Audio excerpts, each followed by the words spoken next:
Welcome to For the Love of Books, Bees Books Edition, a podcast by North Lanarkshire Libraries.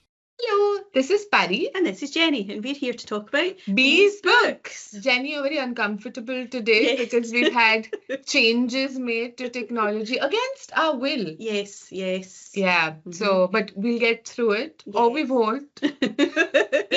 We're just going to hope for the best. We're going to hope for the best. And we have been betrayed by technology before, so this will just be one more in a line. Yes, exactly. But we're going to keep our fingers crossed. Yes. Stay positive. I am positive. And we will hope that this works. And maybe it will be better. Maybe. And we'll do it this way from now on. Maybe. Yes. Maybe you don't look convinced at all. Well, the theme that Bee gave us for this week was a bit of an odd one. It was. It was called Back in the Box. Mm-hmm. But I feel like I got two perfect books for it. Oh. It's such a weird thing, right? Like a weird thing. Or at least it makes perfect sense in my head. All right, okay. When I say it might be like, okay. So possibly B won't. B, yeah, yes. Or you, or the world, I guess. Absolute faith. Okay, thank you. So my first book is my friend and yours, Frances Harding. Mm-hmm. The Plight. That is a beautiful cover. It's gorgeous. I have a copy of my own at home and I love it. This is from the libraries and it's also beautiful. Is it new? I've not No, seen this. it's not from us. I mean, it's in another library that I requested. So Coatbridge doesn't have a copy. And it also might be the only copy. Oh. Yeah, so you have to make sure it's well loved and well borrowed. So this is my first young adult. And here my back in the box is, it's about these underwater sea monsters, sea creatures that have died off. They were worshipped as gods like for generations, but they used to, do attack ships and attack people and villages and things. So people used to worship them and have priests to calm them down and stuff. But then 30 years ago, they all turned on each other and killed the whole underwater sea thing off, the sea monsters off, or sea creatures, I guess, sea gods. But now, when this book starts, the characters are going underwater again to find things. So in the 30 years since, parts of the sea gods are used, they have magical properties. So there's a whole underground economy, like a black market going on. So there are poorer people who risk their lives and stuff to go underwater and find these things to become rich or to earn some money.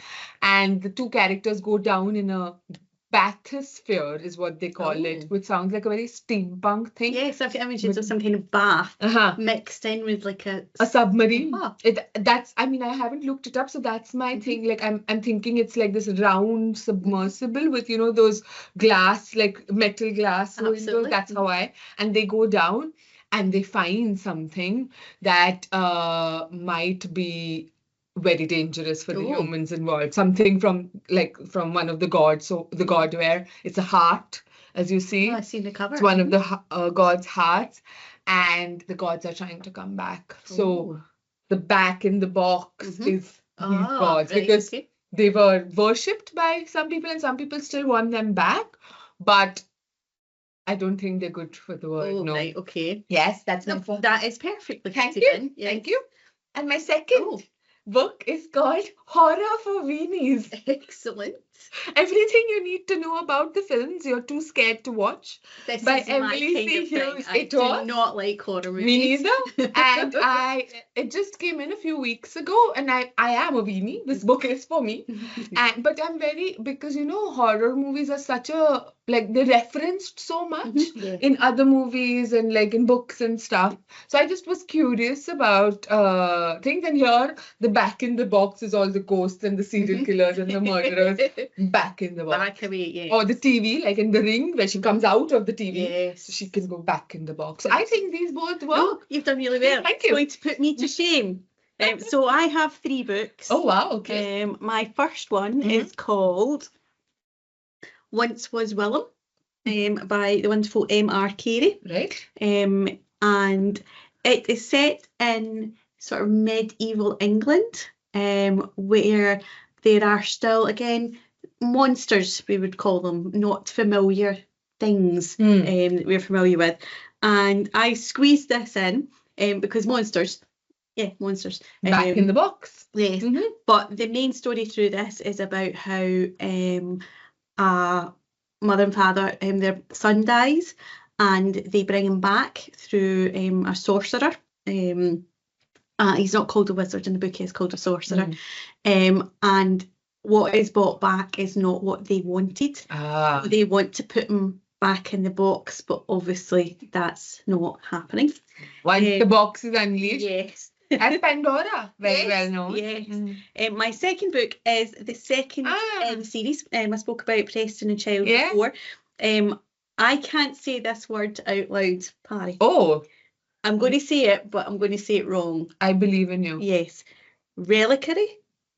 Yes, that okay, sounds... right, okay. I mean, I've never heard of this word before, so my confidence is entirely misplaced. So a relic, and it's something that I'm very familiar with because I read a lot of medieval books, and it was back in the day, a reliquary was, thank you, like usually some kind of box, and inside was usually a saint's bone. Right, yes. We still have them in like churches and cathedrals. Yes. So I have read this word a million times, but actually speaking out loud, you know.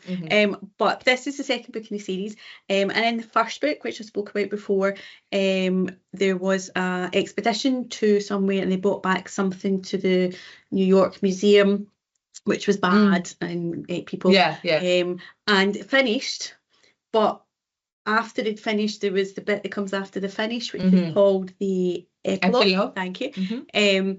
And you kind of discover something else. This is following on from there. So it's about, I want to say 18 months, but that might be a wee bit longer. After then, and basically we find out more about how the monster was made. And because humans are a bit rubbish and we'll look at things, and I'm looking at your Deep Light book, and it's the same, you know, people will kill a whole whale just for, you know, the oil or whatever, this kind of thing. This is similar, that, you know, they've kind of realised that actually somebody can make money out of this, but it goes all pear-shaped, and because of that they can't put that back in the box. And also the cover is like really apt for horror for weenies. It's just cascading skulls. Absolutely. And it's not a horror book. No. It's not a sci-fi book. It's nothing. It's an adventure book. But that's just like so it's not scary. I don't need to hide behind the couch when I'm reading it. And my third book is The Maid's Secret by Nita Prose. Maybe saying Prose, which has absolutely nothing to do with Back in the Box, but I've just finished it and I loved it, so if I've got time I'll talk about it. Well, maids famously are responsible for putting lots of things back in boxes when tidying up. Back in the kitchen. Oh no, I can fit in. Sorry. So throughout it there's diary entries, and we learn something more, and you know that way, once you know something, you can't unknow it. Oh, metaphorical box. Yes, oh, very nice. Box, yes. Oh, that's very impressive. No, not at all to shame. So I'll just quickly talk some more about Deep Lights. So, you know, like you're now more familiar with Frances Hardinge's Frances's work. And she is really she writes things that are kind of fantasy, kind of not. And the Mosca My books that we've spoken about with some of her other books are very much fantasy. Like there's like an alternative sort of history or universe kind of. So it's recognizable and familiar elements with some that are completely not. So this book is set in these islands, like this island sort of economy, and all of them are island folk, and they sort of, the fishing and the sea is a huge part of their livelihood. But because of the monsters, the sea gods, or as they call them, gods, had such a huge impact on their history, now they're sort of trying to bring together, like, how do you live after your gods are dead? And obviously there's no, like there was some bit of reverence before, but now they're just selling parts. You know, they're using it to like magic and stuff. I think it's quite interesting because that is how quick humans adapt. Absolutely. You know what I mean? Like, oh no, that's not there anymore. Oh, but we could do do this, and that's quite clever. But also without foreseeing the impact of what you're doing. You don't understand what you're doing. Yeah. It's just a quick like sort of Right at that short-term time, fix, yeah. and whereas the long-term impact, which is what we find out in this book. So we're seeing it through the eyes of 14-year-old Huck. I want to say he's grown up an orphan and doesn't have a lot of people and communities to support, so he has to support himself. He makes up these fabulous stories and things, and gets paid based on that. Like he'll give tours of the ships and the sea and stuff to rich merchants from the continent. And his best friend is called Jelt. And the relationship, it's a difficult book, it's not as easy. Like the Mosca, my books were also complex. And I love that her characters aren't like perfectly bad or perfectly good. And you see that here, like they're very human. They're like, they'll do good things, they'll do bad things, they'll be really nasty. And the relationship between these two friends was fascinating because Jelt is really manipulative and you see that kind of toxicity that as an adult at least you'd recognize, or maybe you won't if you've not had experience of it, but as like a sort of teenager who doesn't know, and he's your only sort of person who they've grown up in the orphanage together, so he always wants to do these quick rich schemes, get rich schemes, and he gets Hark involved, but always like when there's trouble, he'll like abandon and Hark will be the one try. So that's what's happened. Towards the beginning of this book, and Hark's like been like sort of like he's now not a slave but servant of the scientist, and that's how he's like paying penance for stealing and stuff. But then Jelt comes back on the island again, and he's like, oh no, now we have to, you've just forgotten me. He doesn't like to let go of. So it's you can see it, and it makes you feel so icky because you can see the manipulation going on, but obviously he can't. And he keeps trying to want to be better, but he's like dragged down. So they're like, no, I found this bathysphere, and like it's gonna like change our lives and things. And they go down in the bathysphere, or like Jelt goes down in the bathysphere, but then something happens and Jelt dies. He dies. Plot twist. Yes, but he comes back to life. Oh, right, okay. Because he's found the heart, and this is not even a spoiler. This is the beginning of this. Oh, right, okay. Yeah. So and they now know that this heart like heals people, like heals wounds and things. So they've set up like sort of a secret kind of business and there's also pirates. There's a whole group of pirates. Where there's the sea, there's pirates, right? So because these pirates go to find this godware, so that's their business. But the government doesn't like these pirates stealing from them. So the pirates can't go to official hospitals, so they go here to them to get healed. But the way they're being healed is a bit like Hark finds out more and more that it doesn't seem quite normal. Okay. So there seems to be something going on with the undersea heart, the god's heart, and how it's changing people. And this is just like one part of the story. There are other characters we meet, like the island that Hark is sort of he is in. There's like a bunch of priests there who are used to be like 30 years ago, they used to look after the gods and used to appease them, but now they have nothing to do, and it's driven them a bit mad. So it's like almost like a care home for old adult priests, and he's taking care of them, and he's like working with the scientists and stuff. So lots going on there. But then throughout, you also meet people who want to bring the gods back, and how the kinds of different people's different priorities are coming together, and how you find out more about who these gods were and whether it's a good thing or not to bring them back. It is not a good thing to bring them back. But whether they do come back and how this heart fits into the picture. It's honestly, you can never expect what is going to come next. With Frances Harding, that's what I love, because you're reading it and you think you know where you're going. Absolutely. And you're like, the next chapter, this is not where. But the relationship at the heart of it, I feel like even with all the other stuff going on, this Hark and Jelt's like really difficult relationship was explored in such a interesting nuanced way, because it's not such a thing that you can just like get rid of people that who meant so much to who you grew up with, but how do you like navigate that tension? So Fantastic book. Fully Is it recommend. a book on its own? Yes. Does it finish? Yes. Excellent. So it's all her books, I think, are pretty standard. Like even the Moscow My ones, like you could explore it further, I think. But there's so like especially so it starts off a bit like not slow in a bad way, but a bit like intimate with only Hark and Jelf, but then you find out more about the world, you meet more people, and it expands, and then so much happens towards the end or like the latter half of the book. It's just fantastic book. Oh, I'm sorry I haven't seen it on our shelves before. Yes. We were perhaps asked to remedy that. It does sound really good. It's very interesting. That's the thing. I love that she expands her mind, and she's obviously a really good writer, but she's also such a good thinker that she builds these worlds and fills them with people and places and things that you would be like, oh, what is this? Yeah, so it's fantasy, but it's also about other things, I think. I also like as well that you can read it how you want to read it. So you might not see probably like some of the relationships, things like that.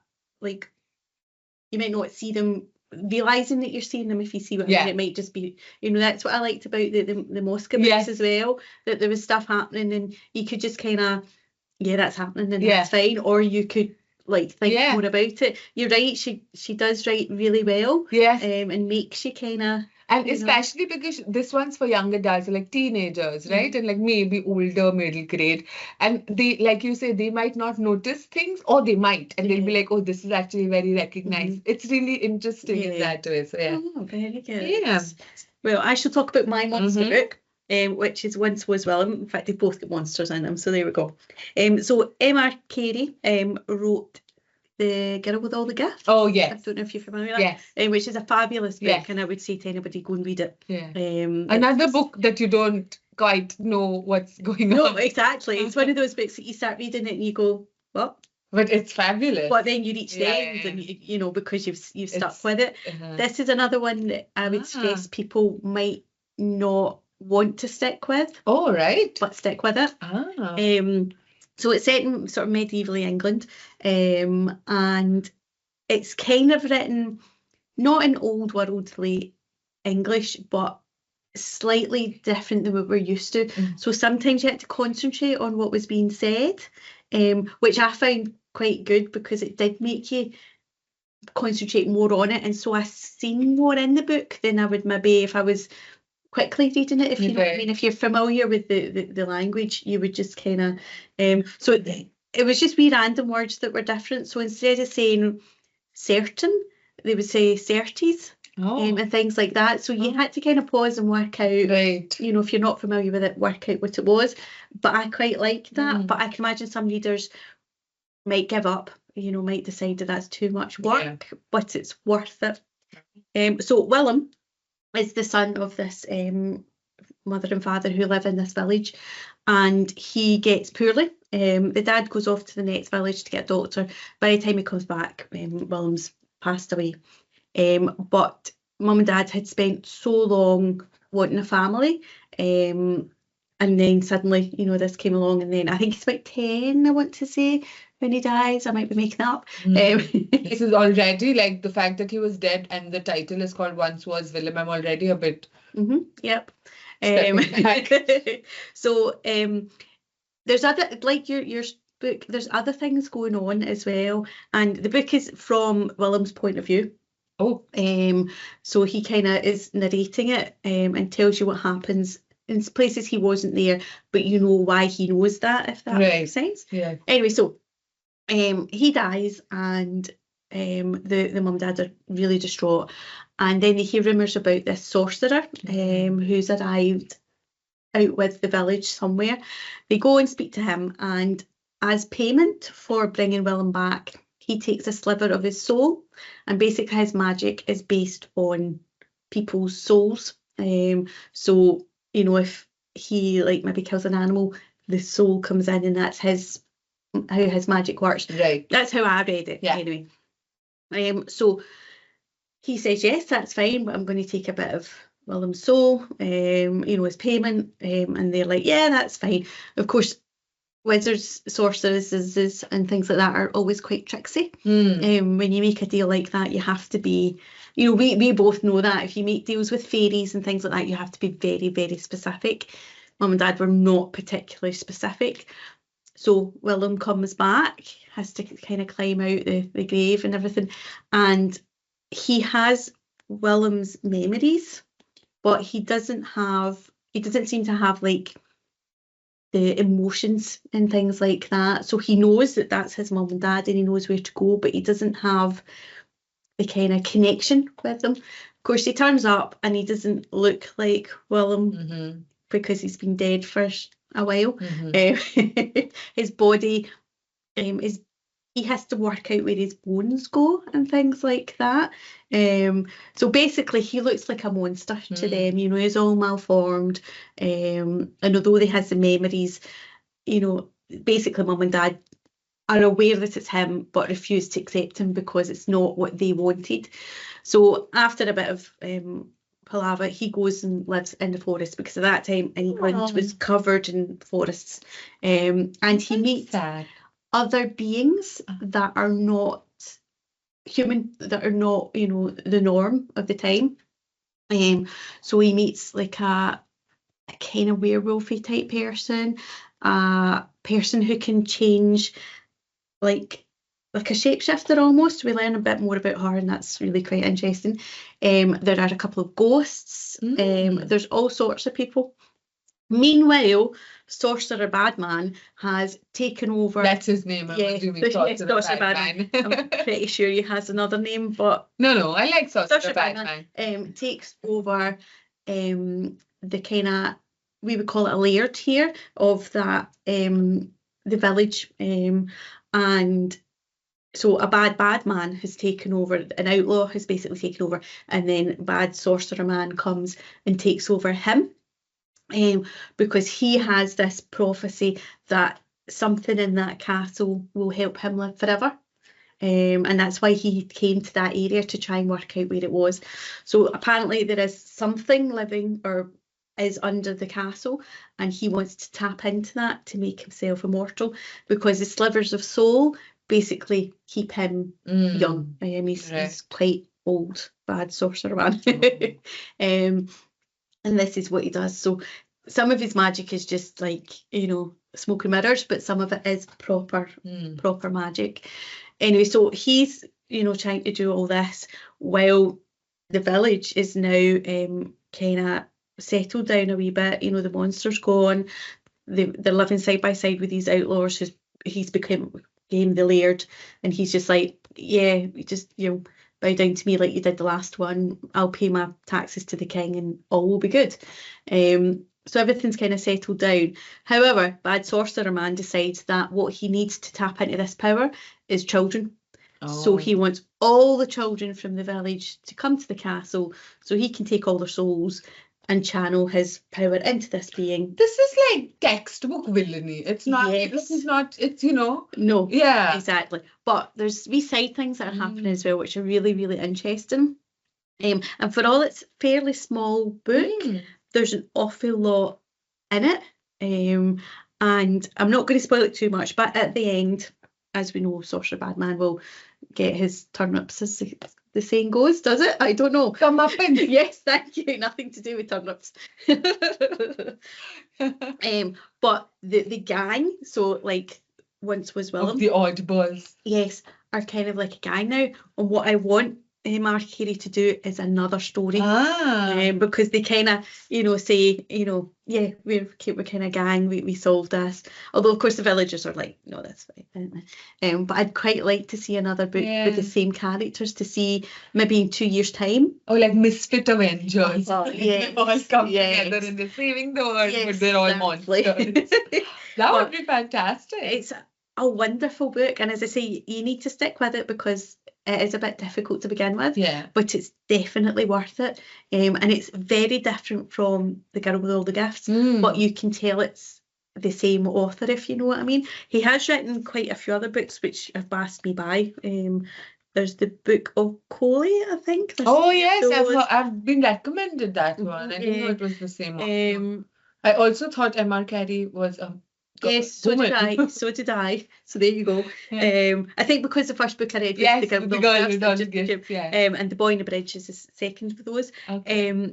Yes, you can definitely tell it's the same person, but very different, if you know what I mean. It's completely different genres, completely different world that you're in. But really interesting, like exploration of monsters Mhm. in almost like subverting expectations in both the Mhm. books. Because, like what you were saying, I think he must be really interested in telling and retelling stories. So Yeah. you think you know, Mhm. but actually, And that's the thing, it was very much, you could see folklores and like Yeah. tales in it that have kind of had wee bits of them taken out and put into this, and you know, some of it was quite familiar and yeah, but at the same time twisted round. yes. Oh, I if that love makes that. sense. Oh, and that's Um, my Yeah, I really, really enjoyed it. It's not going to be everybody's cup of tea though. Of course. And it is filed as a fantasy book. Mm-hmm. Which I suppose, yes, it is in a way. But even if you just like medieval England books, this might be like a wee kind of different. Yeah. And the thing about it is it's believable. So back in those times, you know, there would have been, you know, people who were born perhaps with, you know, a club foot or something Oh, like yes, that. yeah. And would they be are monstered almost by yes, society. exactly. Yeah. So that was quite interesting Like as well. changelings and things as Yeah. well. And Yeah. there's like the villagers as well. The villagers are really good because, again, like in your story, they're not necessarily bad people Yeah. or good people, Yeah. but circumstances have made them make a choice. Just trying to survive. Oh yeah, and that choice has implications further on. Yeah. But at that time, that was the choice that they made. Yeah. But it's just a wonderful book. Well, it sounds really weird and nice. Yeah. Like good weird. Like this replay was really weird as well. And this sound like it's in conversation with each other almost. So Absolutely, yeah. really good. So I think we're gonna take a short break now. Make sure everything is fine and dandy, Yes. and we'll be back soon. Momentarily.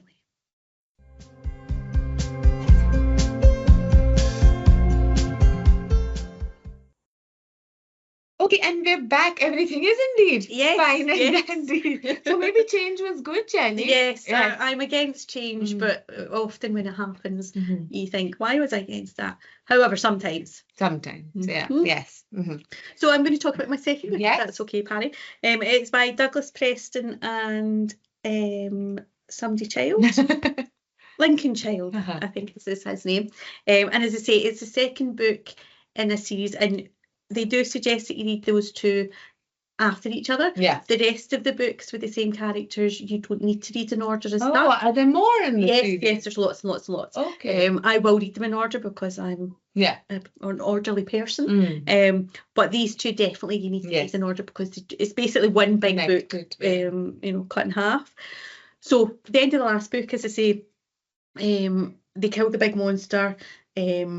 You know, things were going to go back to normal and that was fine. But in the epilogue, they kind of spoke about, so one of the characters goes off and does something else, and basically the food that the monster is eating can be used as something else. I'm going to spoil this for people, so I apologise. Mhm.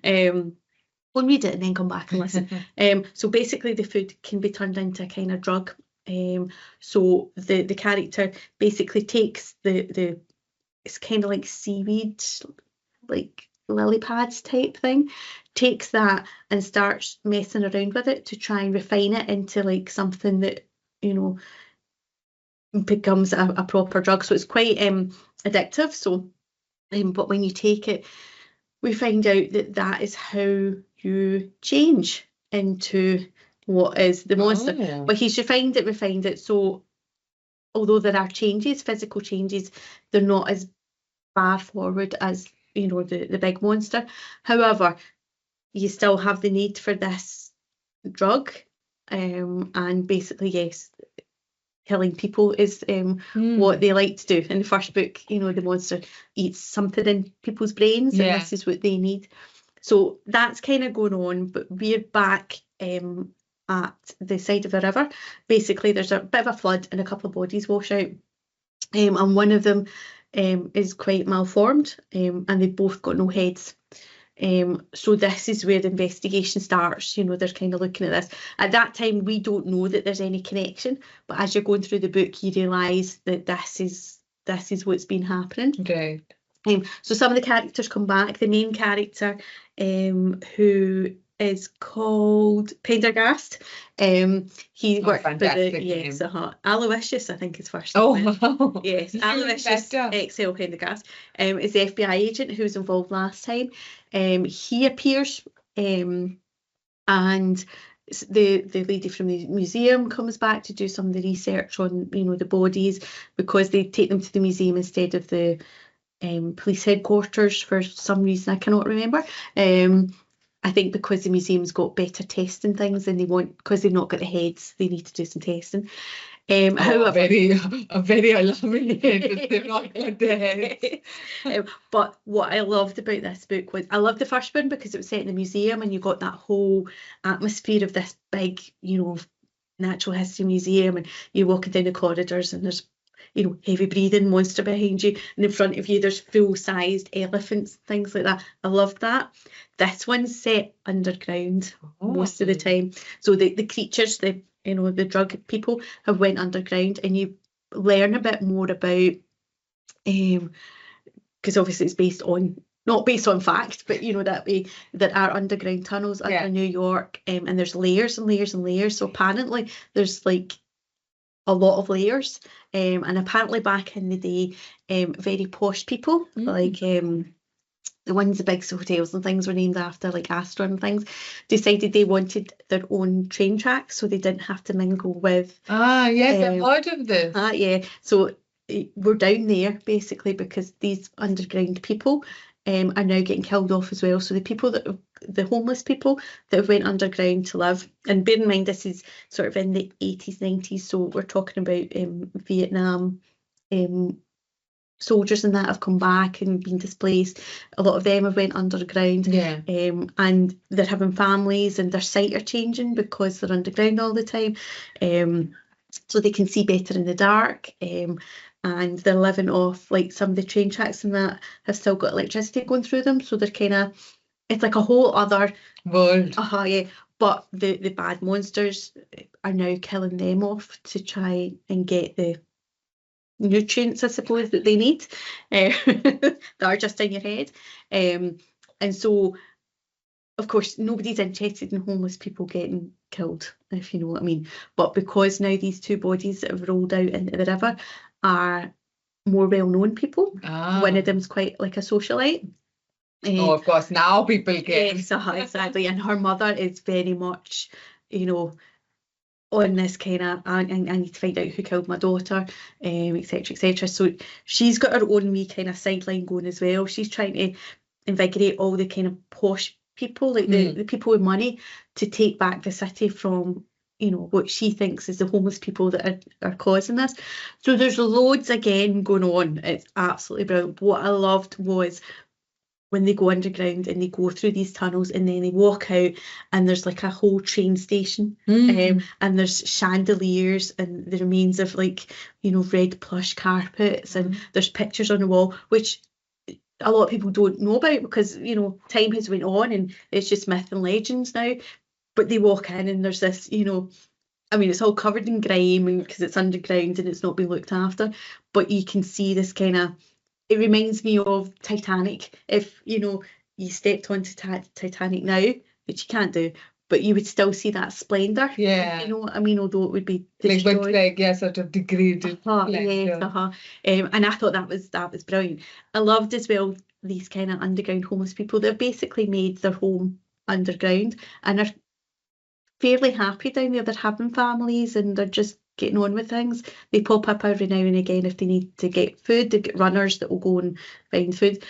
But, you know, they're quite happy living there. They don't really care what's happening on the surface. You know, they've made their own place in society, in their own society, if you know what I mean. And they've got their own, like, leaders in their own pockets and things like this. And it was fascinating like that. It's a kind of book that you want to go and do a bit of research on. You want to go and find out about these tunnels and all that kind of a stuff. And of course then we've also got, like, these things that we think are going to be the monsters from the other book, and how it's all progressed as well. And again, how humans will make decisions at the time which seem right, which are really not right. This character, which I can't remember the name, sorry, who decided to make money basically from making this drug, refining it, got so far, and then obviously things have backfired on him, shall we say? Yeah. And somebody else sees it slightly differently, so goes and does something else with his research and all this kind of stuff. Again, very much believable in its way, especially how like the police decide, that they're going to do this and they're going to flood the tunnels, or they're going to do this, and then they find out if they do that, something else is going to happen, so they have to stop doing that. But of course, it's set in motion, and it's one of those stories where just it's action, action, action, and I loved it. It's one of those books you just fly through as well. And there's a lot more to look forward to. Yes. So I'm told that the Pendergrast, I can't say it now, books, there's quite a few there, and as I say, you don't really need to read them in order, but some of the characters pop up every now and again, so I'm going to try and read them in order so I can see where the characters come up, because there's a few new characters in this as well, and I can see the lady from the museum coming back for something. It was very good. I also love these sort of settings like underwater, underground, medieval England. Yes. England, I'm assuming? Yes, I think, yep. It has, like even just evoking those Absolutely. spaces and settings gets your imagination flowing. Especially for like younger people, but also for adults. Like there are these specific spots that you want to know more about. Exactly. And authors are like obviously giving us what we want. So yeah, very cool. Well, a thing that I don't want to know more about is like cabins and forests and things, or like all the places where people are killed in horror movies, basements, all these scary places I have no interest in. The things that when you watch it on TV, you go, why are you doing that? Why are you doing that? Exactly. So this is apparently the first in a series of books, like to introduce different, I think maybe popular culture things, genres. This is it just come out. The Outsider's Guide. So that will be the umbrella. So I guess it's for people who are curious about a certain thing but don't know or don't want to know like by doing it, but are just interested in it. And maybe want to join conversations without looking as if they don't. Maybe. For me, it wasn't so much about conversations. I think it's because, things like The Shining or Psycho, which I've actually, I've not watched Psycho. I've watched The Exorcist as a young person, and it was on a dare, and it was like horrible. Somebody dared you to watch The Exorcist. Horrible. I still remember. That's the only, I think, I because I've always hated horror movies. I think I was peer pressured once into watching a Hindi horror movie in the cinema, and I was all just like touching my friend's hand and reciting my face because the jump scares, the kind of the building tension and the music that's I just hate even talking about it. It's stressing me out. But I'm really curious about things like they're referenced so often, like even Scream or all these different like big name, Get Out, which was recently popular. So I just thought that, okay, I'm going to give it a shot. I am a self-admitted weenie. So she starts with, she divides it into different eras. So there's the 1960s and 1970s, then the 1980s and 90s, and the 2000s and 2010s. So she picks up the sort of iconic things, movies that have done something different through them and influenced or been influenced by the past or influenced the future. Can I guess a couple that might be? Yes, yeah. The Blair Witch Project. Yes, of course, yes. Is Scream in there because she did? There is Scream. Oh, yes. Yeah. No, that's about it. Well, the one that I was so I'll tell you how it's set, and she starts the introduction and drops this throughout the essays as well, like in the middle, about why horror movies are interesting and why they're a really important kind of signifier of what people at that time are scared of. And it's how things that they're scared of in the real world kind of make its way into the horror. So when you said Vietnam War with Preston and Chais where they're hiding, so in this there's during the 60s and 70s that, and during the Cold War and stuff in the US and different things in the UK, the kinds of things you're scared of and how they come Oh. across was really interesting, I thought. And so she starts the introduction. And then each movie, so she starts with the basic idea, which is like a couple of sentences of like the premise. Then she's like, you might actually want to watch if, and something snarky or jokey or whatever you might want to avoid if these kinds of things like body horror or like suicide or whatever. And then she writes a summary. And then in the end, it's why do you think it matters? With some iconic moments and stuff and like some like weird facts about it.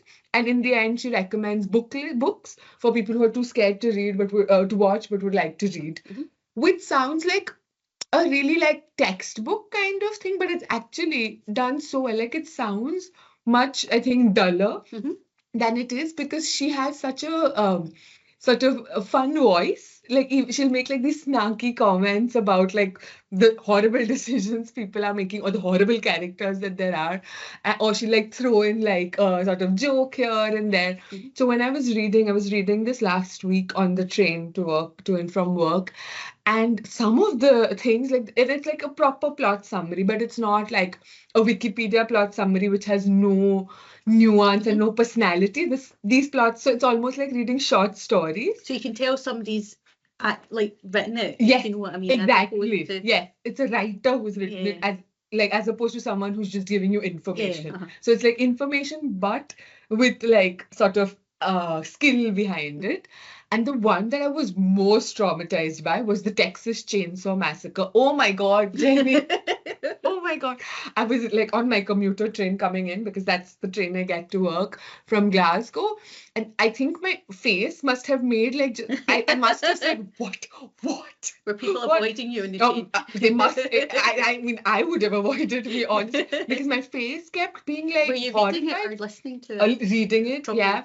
So hopefully they knew the context because it says horror for I read it holding good up so everybody could see this is what I'm reading. And hopefully maybe somebody looked it up and like if they were like me or me and wanted to find out. But the Texas Chainsaw Massacre, good Lord, I didn't even know much about it, and I've now found out about it Too much about it against my will. Well, I guess not against my will, but like I loved it. I loved the format of this book. It seems like such a not me kind of book because it's horror movies, but the short story, like that's how I was reading it. It's like short stories. So I wanted to know what happened without actually watching it. And also like she sort of is a really friendly guide through it because she'll say like in the end she'll write about why this was important at the time or what kind of tropes it like led to or what kind of tropes it's speaking to, like plot twists and I like quite like the things. idea that she's holding your hand. Yes, Like, I you know, needed to a make hand. sure Yeah. And some of the movies, I think the last one in the last movie, the thing, she's like, listen, you and I both know this is too scary for you. If you're too scared to watch horror movies, this has it all. It has like possession and like, yes. I'll tell you, it was Hereditary. Oh, I've never heard of that. No, 2018 it came out, and she's like, it has all of it: possessed dolls, possessed clowns, creepy children. Oh no! And that's what there's like so many of these things that you know are horror movie elements, but you might not necessarily know how they were used. Like The Shining, for example, I knew Stephen King and like the book and thing, but I did not know the plot. I knew there were twins, and I knew there was like these two because I've seen it. That's the thing that I've seen it referenced in like other shows, like these two little girls standing together and like these some quotes and stuff from like different things. So it was really nice to find out how it fits in. Horrifying, but also really good. And it was, for being so horrifying, so fun. Like I was looking forward to going back onto the train and reading it because it's just like as fun as you can make horrifying things, I think. So Emily Hughes did a great job. It sounds quite interesting as well that, you know, there are things that we know, like scary dolls or Yeah, whatever, yeah. but we don't always know where they came No. from, No. if you know what I mean. Yeah. I quite like, And even like the Blair Witch Project, the fact that it was done as like this documentary sort of thing, which completely and on a low budget, but I didn't know, I knew that, but I didn't know what the thing was actually about. And most of them have really horrible endings. Like, okay, but also she gives us sometimes behind the scenes of what was happening in the movie or like the world at the time. So it was just, I think even if you don't like horror movies, I certainly don't. No, I don't. It's super accessible and super fun to read, and they're like really short.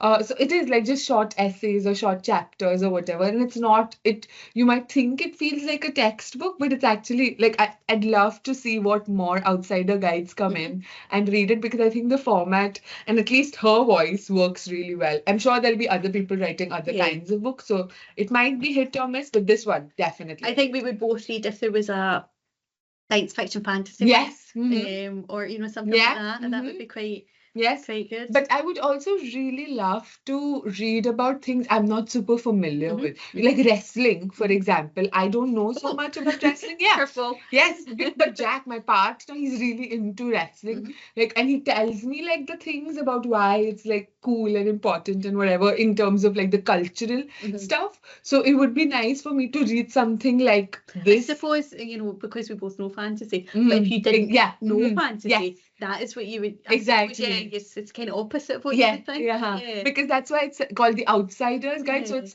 or even to fandom maybe, or like or just like things that you've been like on the margins of, or you vaguely know about. I'm sure there's loads of people out there that there's loads of references like Lord of the Rings. Yes. And sit there go, I don't know what you're talking about. Yeah, exactly. So, for them it would also, I think, be good for fans, because like you say, if we know fantasy, but there'll still be things we don't know, and there'll still be like, it's her reading, so the cultural, like the stuff that she's talking about, we might not know, and she writes about that, or whoever writes about it. So I'm going to be keeping an eye out on the Outsider Guides. Yeah. Well, from scary things and monsters, we're going to come to something completely different. Complete plot twist. Nice. So, The Maid's Secret by Nita Pross is the third in a trilogy. The first one was called The Maid, the second was called The Mystery Guest, and the third one is called The Maid's Secret. So all three books are about Molly the maid. And I'm pretty sure I've spoken about the first one. I think so. It sounds familiar. She said it was going to be a trilogy, and it is a trilogy. If there's another book, bonus. Yes, exactly. But in this one, so the other two books, we know that Molly's gran passed away. She lives in her house. She's a maid in this hotel. In the first one, somebody dies, there's been a murder, and Molly kind of helps work out what's happened. Molly has issues. She's very straightforward thinking. She doesn't necessarily fit in with other people. Nothing's ever mentioned, no name is given to anything, but you're just aware that she's slightly different than the other people. She sees things differently, and that's what helps. It's the first one's not a crime book as such. It's not a murder book. It's more about how she sees things and how she learns. But in this third book, it's more about her gran. So there's a diary that her gran's written her. As her gran was laying in her bed dying, basically, she wanted to let Molly know what happened when her gran was young. And I can't remember her gran's name now. That's terrible, honestly. So we'll just call her Gran. And we find out, there's hints in other books about, the Gran's family and where she came from and what happened to her and all that kind of stuff. But we learn more in here from these kind of diary entries, or almost letters to Molly, kind of telling her story. Meanwhile, Molly, there's an antiques show being filmed in the hotel, and all the staff are asked to bring something in, and before all the filming happens, they're going to get their treasure looked at. We all know what these kind of shows are like, so but obviously it's in America, so it's American. And Molly brings this egg thing that was her gran's, that she dusts all the time. It sits here, looks nice, but she never really thought about it. Turns out, and this is not a spoiler, it's a Fabergé. I thought it must. It's possibly the original Fabergé. So what they don't know is they are filming at the time. So, you know, they're going to film and take snippets of it and add it into the show. Anyway, so she, you know, is basically told it's worth, you know, a lot of money. Yeah.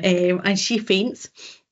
She wakes up and, you know, they're all so busy, like, looking after her. They don't realise the egg is gone. Somebody has stolen it. It's gone. And no, it doesn't get stolen at that point. I think it gets stolen later on. I can't remember. Anyway, yes, it goes missing. And then there's, like, you know, she gets kind of death threats, and, you know, don't look for the egg, this kind of a thing. And I'm making it sound quite dark. It's not. It's not bubbly, but it's nice. Yeah. You kind of know that you're in safe hands, that nothing really bad is going to happen.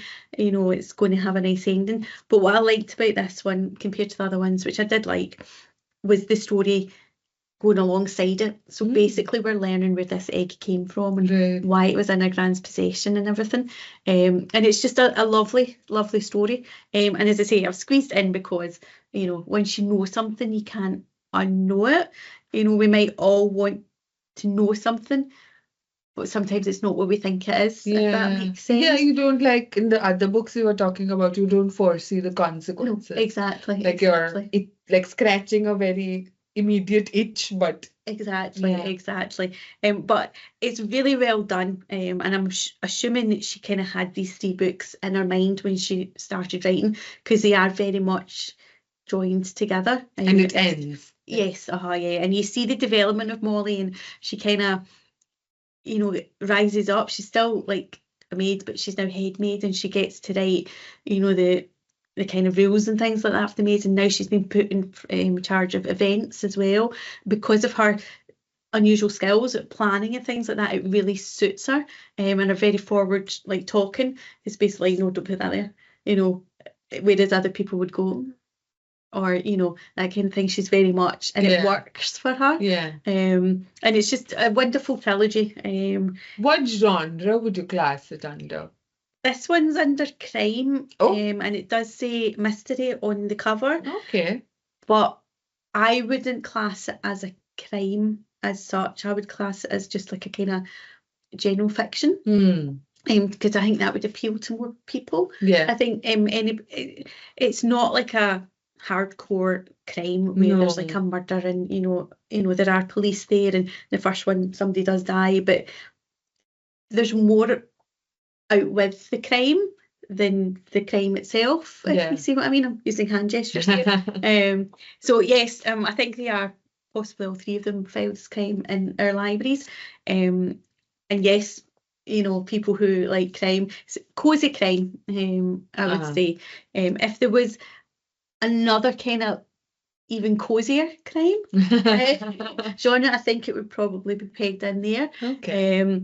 But Molly, because the crime is not the point. No, exactly. It's the story around it. And Molly is just such an interesting character.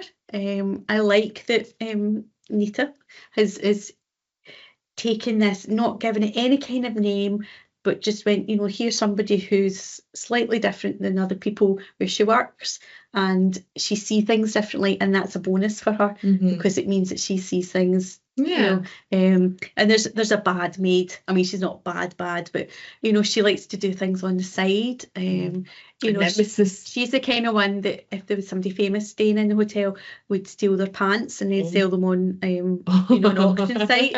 She's kind of like one of your characters kind of doing things on this, you know, money making scheme.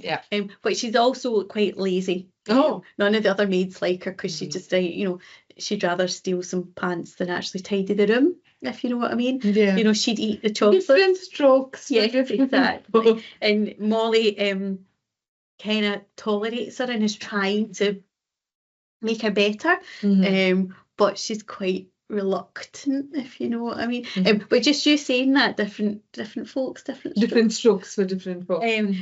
Molly's gran, and Molly herself, because that's how she's learned, has lots and lots of sayings. There's sayings about everything, and I can't remember any of them. There's something about, do you need a tissue for your issue? And things like that. There's lots of things like that. I love it. I know the Gran's way of kind of teaching Molly Yeah. the world, because she needed teaching slightly differently. Yeah.